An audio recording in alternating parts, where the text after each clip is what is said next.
नमस्कार मित्रों, मैं हरिओम एस्ट्रोलॉजर आपका अपने चैनल में हार्दिक अभिनंदन करता हूँ।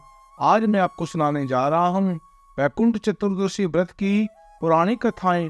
पढ़ने सुनने मात्र से होती है वैकुंठ लोक की प्राप्ति, होती है करोड़ों जन्मों के पापों का नाश। श्रद्धा भक्ति भाव से कथा का श्रवण करें। बोलो बांके बिहारी लाल की जय। वैकुंठ चतुर्दशी की पुरानी कथा के अनुसार एक बार की बात है, नारद जी पृथ्वी लोक में घूमकर वैकुंठ धाम पहुंचते हैं। भगवान विष्णु उन्हें आदर पूर्वक बैठाते हैं और प्रसन्न होकर उनके आने का कारण पूछते हैं। नारद जी कहते हैं, प्रभु आपने अपना नाम कृपा निधान रखा है।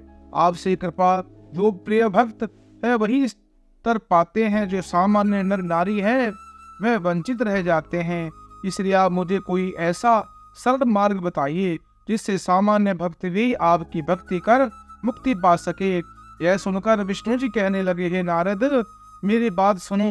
कार्तिक शुक्ल पक्ष की चतुर्दशी को जो नर नारी व्रत का पालन करते हैं और श्रद्धा भक्ति से मेरी पूजा अर्चना करेंगे, उनके लिए स्वर्ग के द्वार साक्षात खुले होंगे। उसके बाद भगवान विष्णु की जय विजय को बुलाते हैं। उन्हें कार्तिक चतुर्दशी को स्वर्ग के द्वार खुला रखने का आदेश देते हैं। भगवान विष्णु कहते हैं, इस दिन जो भक्त मेरा थोड़ा सा भी नाम लेकर पूजन करेगा वह वैकुंठ धाम को प्राप्त होगा। पुरानी कथा के मत के अनुसार एक बार भगवान विष्णु देवादिदेव का पूजन करने के लिए काशी आए। यहाँ पर मणि कर्णिका घाट पर स्नान कर कर उन्होंने 1000 कमल पुष्पों से भगवान विश्वनाथ की पूजा का संकल्प किया। अभिषेक के बाद जब वे पूजन करने लगे तो शिव जी ने उनकी भक्ति की परीक्षा के उद्देश्य से एक कमल पुष्प कम कर दिया। भगवान श्री हरि को पूजन की पूर्ति के लिए 1000 कमल पुष्प चढ़ाने थे। एक पुष्प की कमी को देखकर उन्होंने सोचा, मेरी आंखें भी तो कमल के ही समान हैं, मुझे कमल नयन और पुंडरीकाक्ष कहा जाता है। यह विचार कर कर भगवान विष्णु अपने कमल समान आंखें चढ़ाने को प्रस्तुत हुए। विष्णु जी की इस प्रकार अगाध भक्ति से प्रसन्न होकर देवादिदेव महादेव प्रकट होकर बोले, हे नारायण तुम्हारे समान संसार में दूसरा कोई मेरा भक्त नहीं है। आज यह कार्तिक शुक्ल चतुर्दशी अब वैकुंठ चतुर्दशी कहलाएगी और इस दिन व्रत पूर्ण करने से पहले आपका पूजन करेगा उसे वैकुंठ लोक की प्राप्ति होगी। भगवान शिव ने इसी वैकुंठ चतुर्दशी को करोड़ों सूर्यों की कांति के समान वाला सुदर्शन चक्र भगवान विष्णु को प्रदान किया था।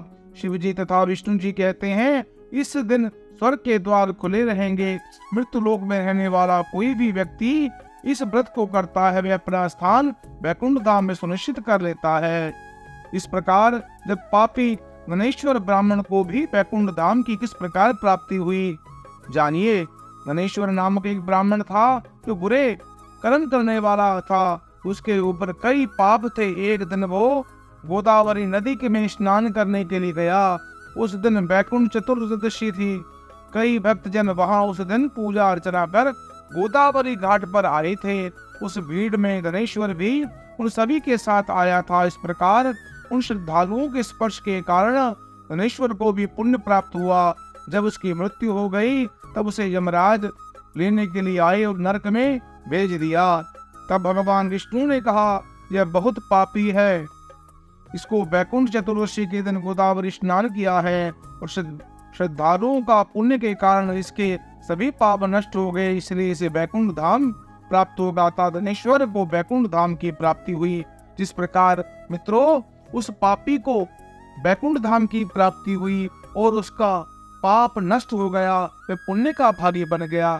मित्रों जो भक्त इस कथा का श्रवण करता है श्रद्धा भक्ति भाव से, उनकी समस्त मनोकामना पूरी हो जाती है, उनके समस्त करोड़ों पाप नष्ट हो जाते हैं और भगवान का सानिध्य प्राप्त होता है। मित्रों अगर इसी दिन आप इस दिन 14 दीपक जलाते हैं तो आपको भगवान की कृपा प्राप्ति होगी और माँ लक्ष्मी नारायण और कुबेर जी महाराज, गणपति महाराज, रिद्धि सिद्धि सहित आपके घर में, आपके व्यापार में उनका वास हो जाएगा। धन के भंडार भर जाएंगे, व्यापार में उन्नति होगी। ये 14 दीपक, 5 दीपक अपने मुख्य द्वार पर जलाएं, 5 दीपक मंदिर में जलाएं और 4 दीपक आप घर के चारों ओर जलाएं। इससे आपके घर में सुख समृद्धि का वास होगा और घर में लक्ष्मी माँ की उन्नति होगी। इसलिए मित्रों, इस पुण्यदायिनी कथा को आप अपने इष्ट मित्रों से शेयर करें और पुण्य के भागी बने, क्योंकि इस कथा के सुनने मात्र से मनुष्य के समस्त शाप ताप दूर हो जाते हैं। इसलिए आप इस कथा का श्रवण अवश्य करें और अपने इष्ट मित्रों को भी इस कथा को शेयर करें और पुण्य के भागी बने। और अपने इस चैनल को सब्सक्राइब करें। कमेंट बॉक्स में ओम लक्ष्मी नारायण अवश्य लिखें।